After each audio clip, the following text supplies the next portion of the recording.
আল্লাহ সুবহানাহু ওয়া তাআলা বলেছেন, আযম নি'মা আলা ওয়াজহিল আরশ, পৃথিবীতে সবথেকে বড় যে নিয়ামত রয়েছে সেটি হচ্ছে কোরআন।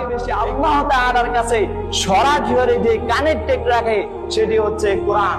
এই কোরআন এত বড় একটি মূল্যবান সম্পদ, এই কোরআন এত বড় একটি নিয়ামত, কোরআনে এত বরকত রয়েছে। যে ভাষায় প্রতিনিয়ত কোরআন তেলাওয়াত করা হয় সেই ভাষা আল্লাহ তাআলার নিয়ামতে, আল্লাহ তাআলার বরকতে পরিপূর্ণ হয়ে থাকে। সেই ভাষা প্রতিনিয়ত আল্লাহ তাআলার আওতাবদ্ধ হয়ে থাকে।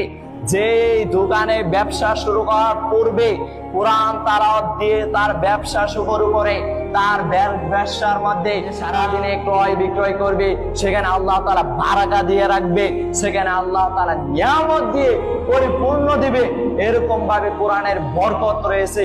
কিন্তু আমরা আজকে ব্যবসা শুরু করছি সকালে একটি টিভি সিনেমা উলঙ্গ নর্তকীর নাচ দিয়ে, যেখানে শুরু নাচছে উলঙ্গ নর্তকী নাচ করছে, ড্যান্স করছে, সেটা ছেড়ে দিয়ে আজকে আমরা সকালে দোকান উদ্বোধন করছি।